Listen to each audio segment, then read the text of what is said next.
Dear students, हमारा next main point है lecture number 6 का डिस्क्रिमिनेटरी एम्प्लॉयमेंट प्रैक्टिसेस टर्म्स के कौन कौन सी ऐसी प्रैक्टिसेस हैं या कौन कौन सी ऐसी टर्म्स हैं जो कि डिस्क्रिमिनेशन में आती हैं।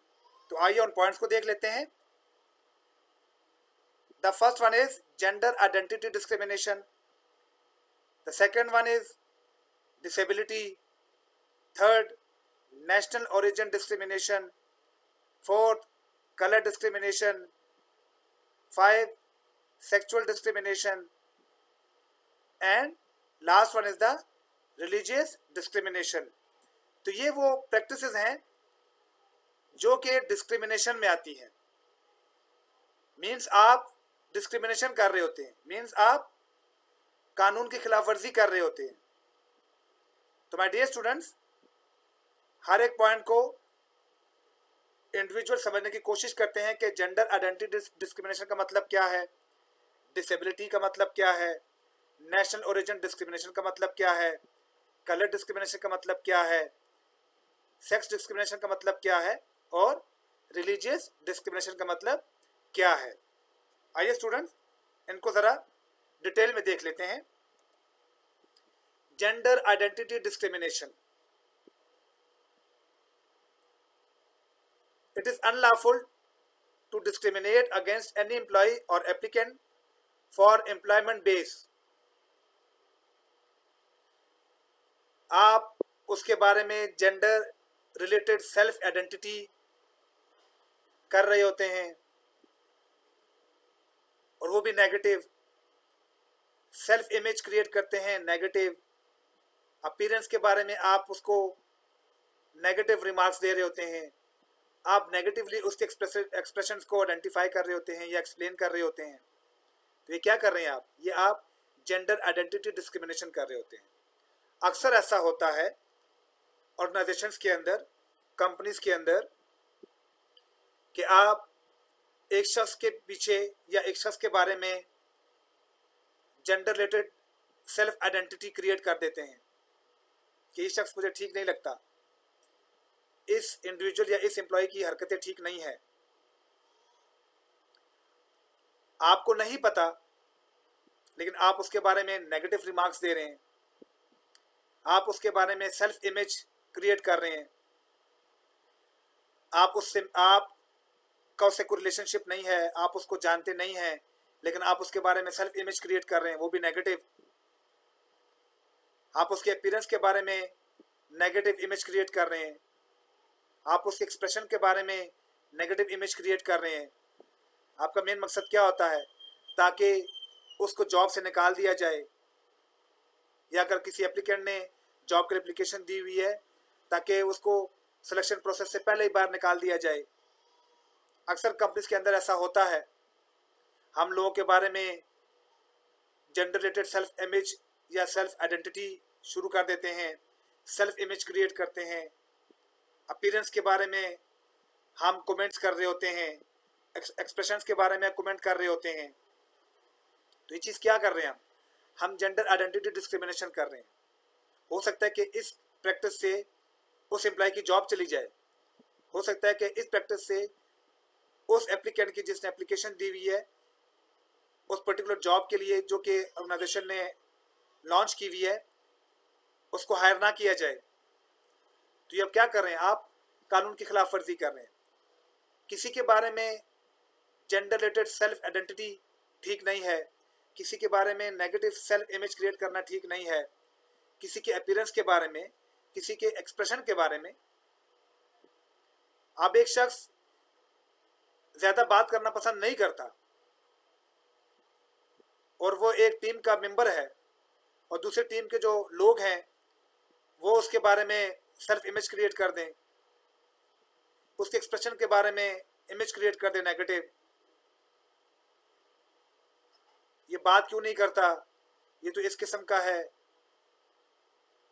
ये अपनी डिफिशिएंसीज को छुपाना चाहता है, ये ज़्यादा बात इसलिए नहीं करता क्योंकि इसको बात करने की तमीज़ नहीं है, ये ज़्यादा बात इसलिए नहीं करता क्योंकि इसके पास नॉलेज नहीं है, ये ज़्यादा बात इसलिए नहीं करता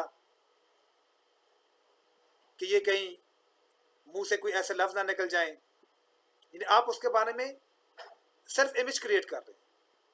आप क्या कर रहे हैं? आप बेसिकली जेंडर आइडेंटिटी डिस्क्रिमिनेशन कर रहे हैं, आप कानून की खिलाफ वर्जी कर रहे हैं, क्योंकि आपके जेंडर आइडेंटिटी डिस्क्रिमिनेशन करने से हो सकता है कि उस एम्प्लॉय की जॉब चली जाए। तो जेंडर आइडेंटिटी डिस्क्रिमिनेशन ये भी एक प्रैक्टिस है जो कि डिस्क्रिमिनेशन में आती है। Understand my dear students. हमारा नेक्स्ट पॉइंट है national origin discrimination. In this term treating someone less favorable because she and he comes from a particular place। हम अक्सर देखते हैं ऑर्गेनाइजेशन के अंदर, कंपनीज के अंदर, कि जो इंटरव्यू लेने वाले लोग होते हैं, जो सिलेक्शन प्रोसीजर के जो लोग होते हैं, वो अक्सर ये प्रैक्टिस कर रहे होते हैं नेशनल ओरिजिन डिस्क्रिमिनेशन। वो उन लोगों को ज्यादा फेवर दे रहे होते हैं जो कि उनके इलाके के लोग होते हैं, और वो उन लोगों को फेवर कम दे रहे होते हैं जो कि उनके इलाके के लोग नहीं होते हैं। अब एक इंटरव्यू करने वाला देखता है कि ये शख्स जो इंटरव्यू देना है ये मेरे इलाके का है, तो वो उसकी फेवर शुरू कर देता है।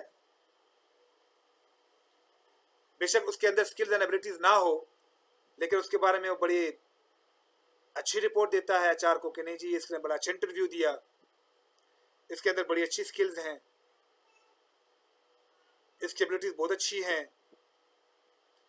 लेकिन बनिस्बत एक कोर्स है जिसकी स्किल्स एबिलिटी अच्छी है, जो कि क्वालिफाइड भी है, लेकिन वो उसके इलाके का नहीं है, उस पर्टिकुलर प्लेस का नहीं है जहाँ से वो इंटरव्यूअर का ताल्लुक है या इंटरव्यू लेने वाले का ताल्लुक है, तो उसको फेवर कम मिल रही होती है। ये अक्सर देखने में आया है, अक्सर ये चीज़ें होती हैं। हम फेवर करते हैं उन लोगों की जो कि हमारे इलाके से होते हैं, और हम उन लोगों की फेवर नहीं करते हैं जिन लोगों का ताल्लुक हमारे इलाके से नहीं होता। अक्सर लोग कहते हैं कि नहीं ये तो हमारे चौधरी बरादरान से है, ये तो हमारे चौधरी खानदान से है, इसकी ज़रा फेवर कर दो, ये तो मैं भी मलक हूँ, ये भी मलक है, इसकी फेवर कर दो। तो ये बेसिकली क्या कर रहे हैं आप? ये आप नेशनल ओरिजिन डिस्क्रिमिनेशन कर रहे हैं।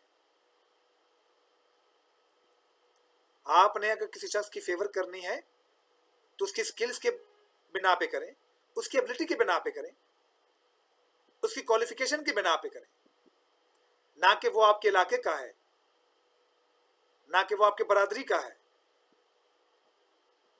तो ये प्रैक्टिस भी अक्सर देखने में आती है और ये भी डिस्क्रिमिनेशन में आती है। Understand my dear students. Next है colour discrimination. It is unlawful to discriminate against any employee or applicant for employment based on colour.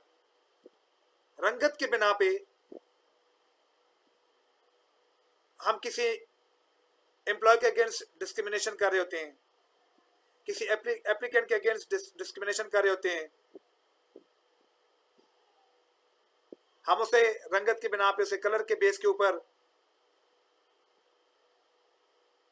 हम उसको डिस्क्रिमिनेट कर रहे होते हैं, उसके अगेंस्ट डिस्क्रिमिनेशन कर रहे होते हैं।